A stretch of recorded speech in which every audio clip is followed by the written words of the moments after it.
फिर से आ गए अपडेट लेके। तो खबर ये है कि बताते हुए तो बड़ा दुख हो रहा है, लेकिन एमपी पटवारी के जो भी मेरे साथी थे सेलेक्टेड, वो जिनको उम्मीद थी, उनके लिए बहुत बुरी खबर है। मेरी जहाँ से भी जिससे भी बात की मैंने, जहाँ से भी मेरी जानकारी मिलती है मुझे, सभी से मैंने बात की कि अब क्या होने वाला है।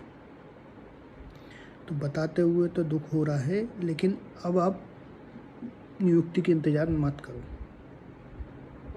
करो आप इंतज़ार। मैंने छोड़ दिया इंतज़ार अब नियुक्ति का।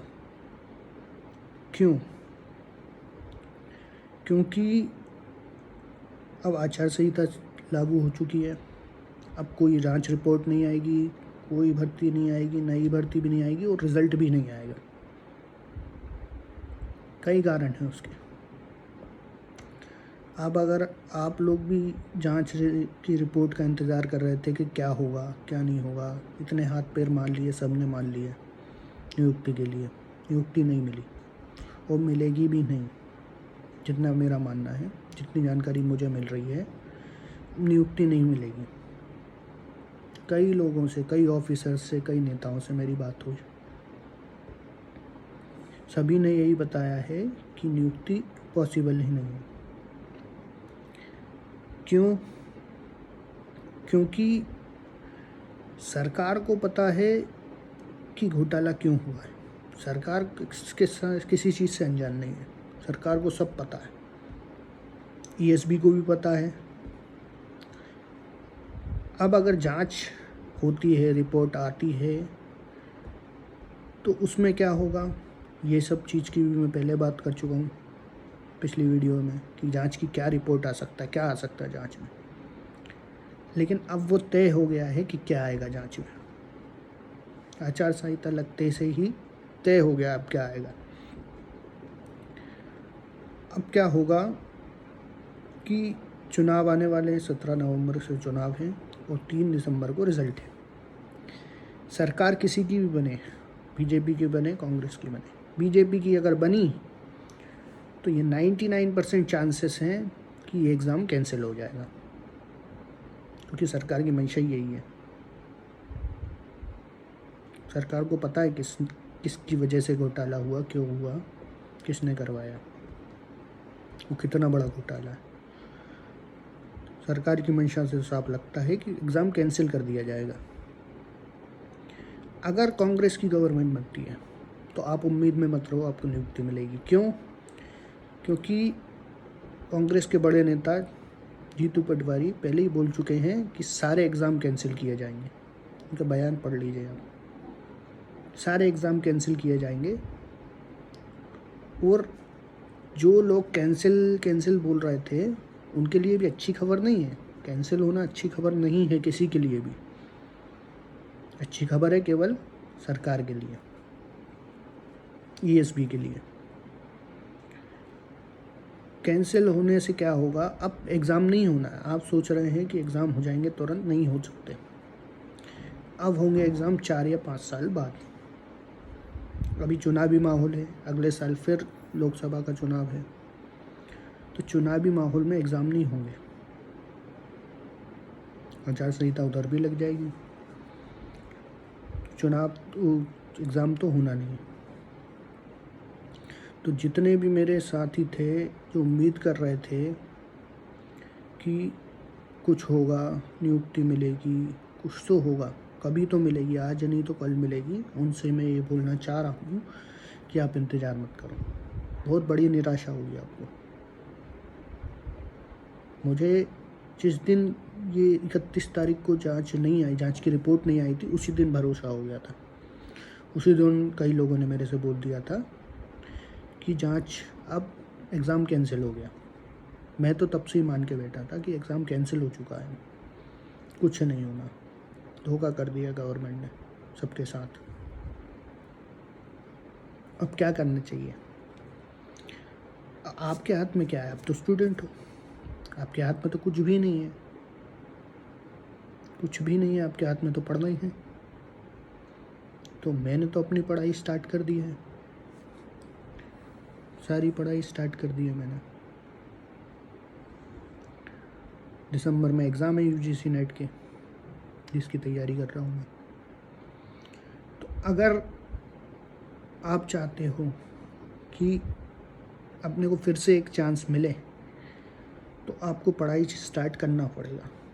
मेरे को भी कितना 3 महीने लग गए हैं इस चीज़ को समझने में कि कोई फ़ायदा नहीं है। आपका धर्म है पढ़ाई करना, आप करो। मैंने तो शुरू भी कर दी है, 3 महीने लग गए, पढ़ाई में मन नहीं लग रहा था, लेकिन अब मैंने पढ़ाई स्टार्ट कर दी है। और जैसे कि मेरा पहला एग्ज़ाम था एमपी पटवारी, स्टेट लेवल का पहला एग्ज़ाम था, जिसमें मैंने क्लियर किया था, वैसे मुझे उम्मीद है कि मेरा यूजीसी नेट भी पहली बार में हो जाएगा, ईज़िली हो जाएगा। अब नेक्स्ट वीडियो में ये भी बनाने वाला हूँ कि मैं सेलेक्ट हुआ कैसे था बिना पढ़े। लोग ये बात मानते नहीं है मेरी कि मैं बिना पढ़े सेलेक्ट हुआ था। मैंने 2023 का साल है और मैंने एक भी किताब नहीं उठाई है। पूरा 2023 के साल में एक बार भी किताब उठा के नहीं देखा मैंने। केवल 2 घंटे की पढ़ाई में मैंने एमपी पटवारी क्लियर किया था, जबकि मेरे 20 क्वेश्चन छूट गए थे। अब वो कैसे हुआ वो मैं अगली वीडियो में बताऊंगा।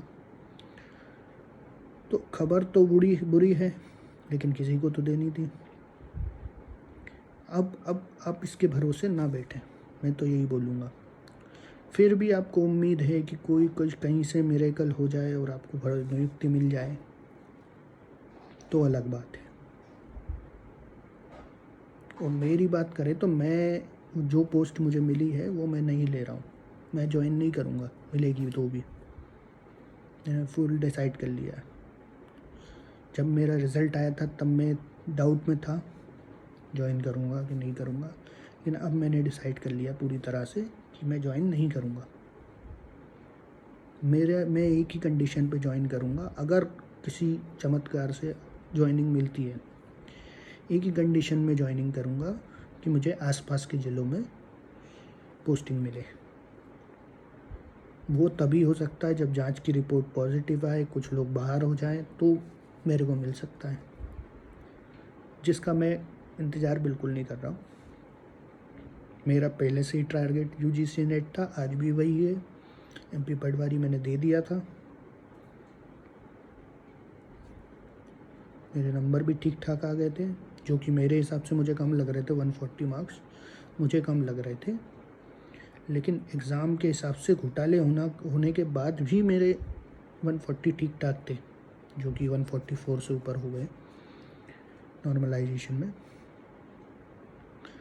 वो एग्जैक्टली नॉर्मलाइजेशन में तो मेरे कम कर दिए गए, लेकिन जो प्रोपोर्शनेट मार्क्स थे वो मेरे ज़्यादा थे बहुत।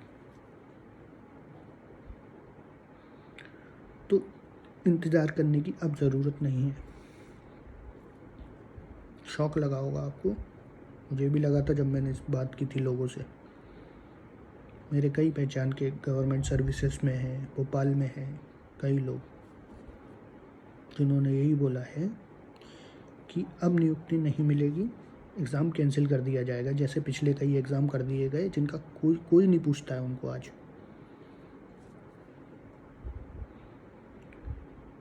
और एक बात और बोलना चाहूँगा उन टीचर्स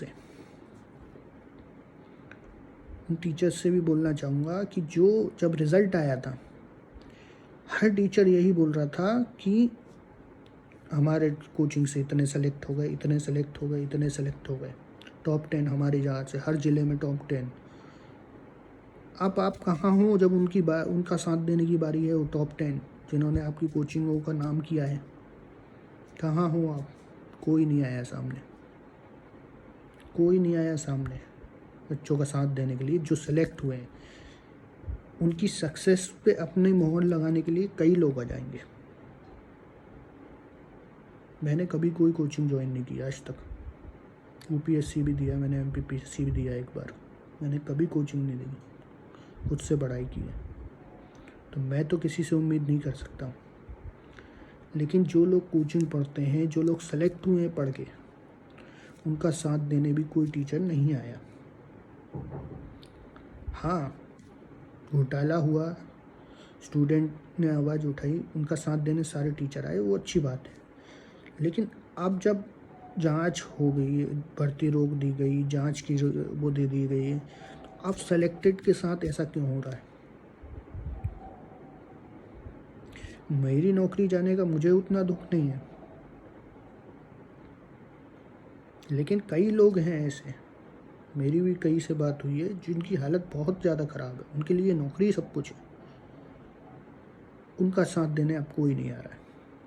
कहाँ गए वो टीचर जो बोलते थे हमारे उससे इतने सेलेक्ट हुए, MP पटवारी में भी, यहाँ भी घोटाला एक्साइज में भी हुआ था, बहुत बड़े तरीके से घोटाला हुआ था, वो तो हाईलाइट में नहीं आया। कई बहुत पहले से हो रहे हैं घोटाले, आज से नहीं। वो हाईलाइट में नहीं आया था, नहीं तो वो भी भर्ती कैंसिल हो जाती। और मेरा ये दावा है, जितनी जानकारी मुझे है, कि वन रक्षक जेल प्रहरी भी कैंसिल हो जाएगी। उसका रिज़ल्ट इसीलिए रोका गया है क्योंकि उसमें भी बहुत बड़ा घोटाला है। ग्रुप 4 भी इसीलिए रोका गया है, सब में घोटाले हैं। ESB के लोग डरे हुए हैं अभी इस समय, छोटे लोग, लेकिन बड़े लोगों को तो कोई दिक्कत नहीं है, नेताओं का सपोर्ट है तो कोई दिक्कत नहीं है उनको तो।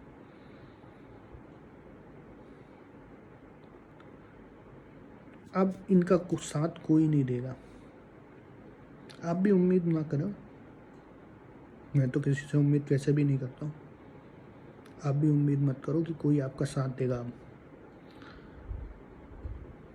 आप तो ये मान लीजिए कि ये पेपर कैंसिल हो गया है, जो कि 90% चांसेस हो गए हैं पेपर कैंसिल होने के। और जो कैंसिल वाले थे, जो खुश हो रहा होंगे वीडियो देख के,